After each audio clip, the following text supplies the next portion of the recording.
32 वर्षे वय असलेली लता नावाची महिला तिच्या पतीसोबत थोडं भांडण झालं म्हणून घरातून बॅग घेऊन रेल्वे धरून निघून जाते. कोलकात्यामध्ये जाऊन ज्या वेळेला पोहोचते त्यावेळेला एक व्यक्ती तिच्यापाशी येतो. या लताला हैराण परेशान बघून म्हणतो की काय झालं दीदी, तुम्ही असं का बसलायत? आता हिच्याकडे तर काही पर्याय नव्हता. ती विचार करत बसली होती की मी काय करू, कुठे जाऊ, सगळं तर सोडून आले, आता पुढे काम कसं भेटेल? आणि पुढून एक व्यक्ती दीदी म्हणतोय म्हटल्यानंतर हिने तिची पूर्ण परेशानी त्याला सांगितली. ज्या वेळेला तो ऐकतो त्यावेळेला म्हणतो की काळजी करू नका, चला माझ्यासोबत, मी तुमच्यासाठी राहण्याची खाण्याची सोय करतो आणि काम पण बघून देतो. एकदम मनातून तुटून गेलेल्या लताला पुढून दीदी म्हणून बोलतोय या व्यक्तीचा तिला सहारा वाटला.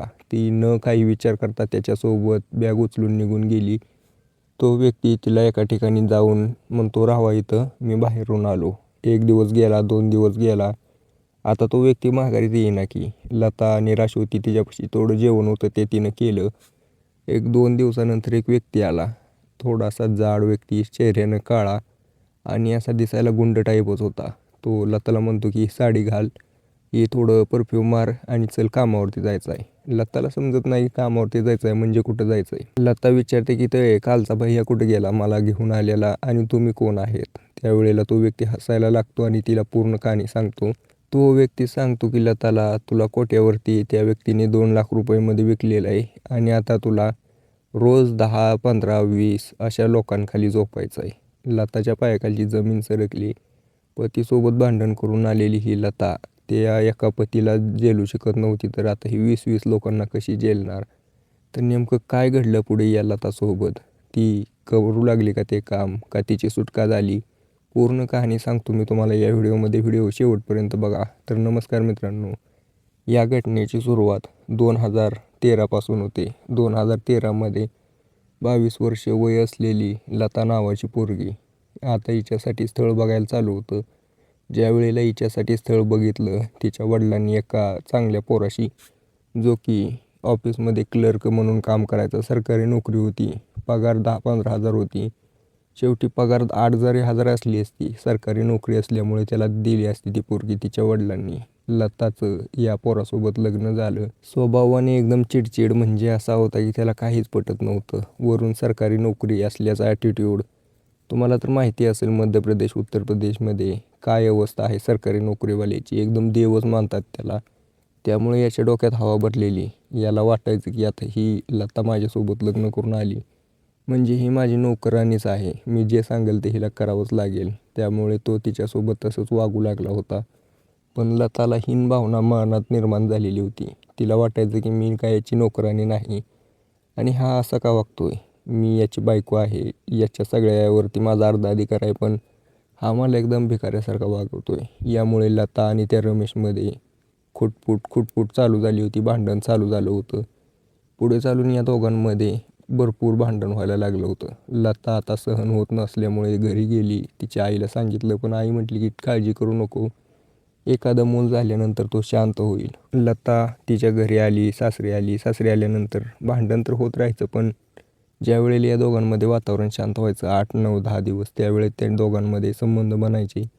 याचा परिणाम असा झाला की लताला दिवस गेले. काही दिवसानंतर लता एका मुलाला जन्म देते. डिलिव्हरीसाठी माहेरी गेलेली लता काही दिवसानंतर सासरी परत येते. तिच्या पोराला बघून रमेश आनंदी होतो, पण लता तिला अजिबात आवडत नव्हती. तो तिला तसंच समजायचा. दोघांमध्ये पुन्हा वादावादी चालू. असं करत करत भरपूर दिवस गेले. हा रमेश त्याच्या पोरासोबत तर चांगल्या प्रकारे वागायचा, पण ते या सगळ्याला नाराज होऊन लताने आता मनात निश्चय केला होता की मी याला सोडून देणारच.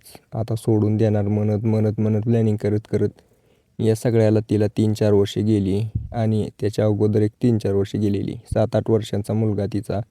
2024मध्ये या लताने आता निश्चय केला, दोघांमध्ये भांडण झालं जोराचं, मला काहीतरी आता पाऊल उचलावंच लागेल. लताने आता काय करावं डोकं चालेना. डोकं शांत करण्यासाठी इंस्टाग्राम, फेसबुक ओपन केलं.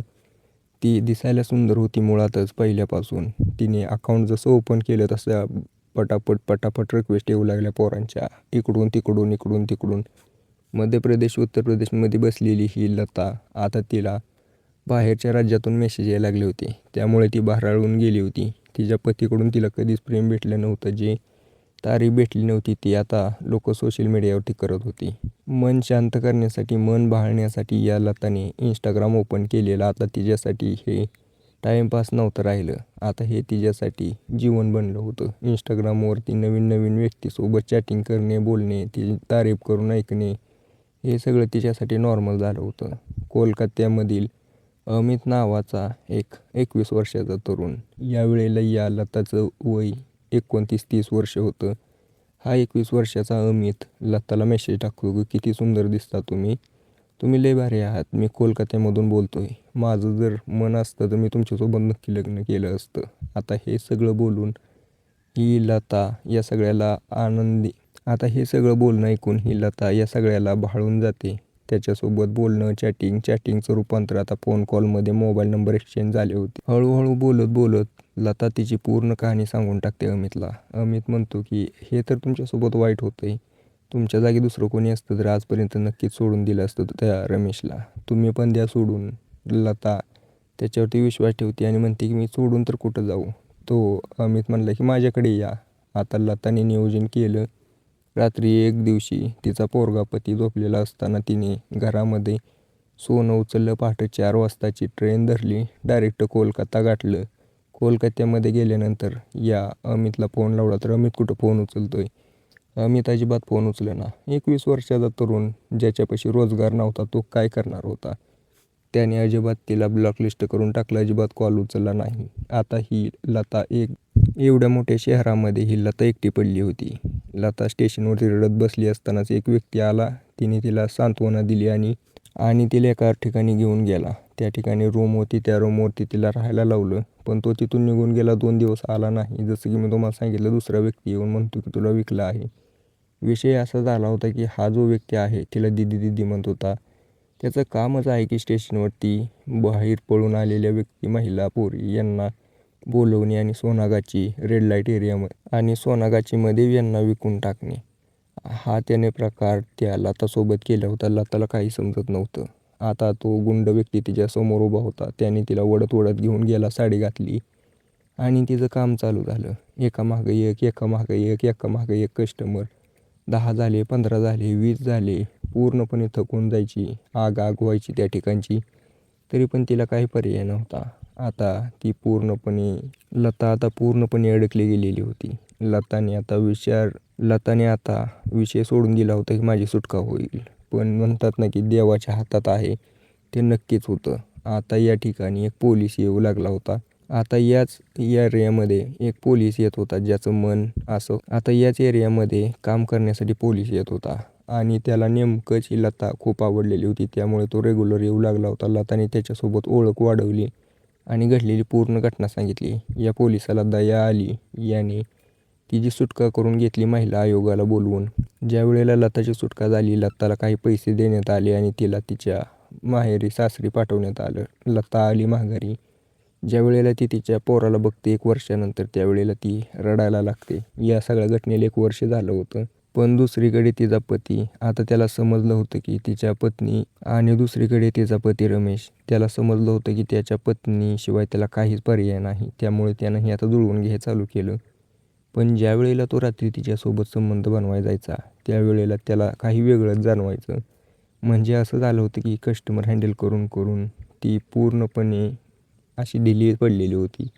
हा सगळा बदल जाणवून त्याच्या लक्षात आलं काय घडलं असेल. त्यावेळेला त्या रमेशने लताशी बोलली. लताने घडलेली पूर्ण घटना सांगितली. लताने पूर्ण घटना तिला रडत रडत सांगितल्यामुळे त्याचंही मन पगळलं आणि म्हटलं जाऊ दे, घडलेली घटना घडली, आता मी तुला सोडत नाही. दोघांमध्ये पुन्हा पहिल्यासारखं चालू झालं प्रेम. तुम्हाला काय वाटतं या घटनेबद्दल? या घटनेचा शेवट तुम्हाला आवडला का नाही मला कमेंट करून नक्कीच सांगा. ही घटना मध्य प्रदेशमध्ये घडलेली होती, जे की उत्तर प्रदेशवरच्या बाँड्रीवरती असणारं एक छोटंसं गाव आहे.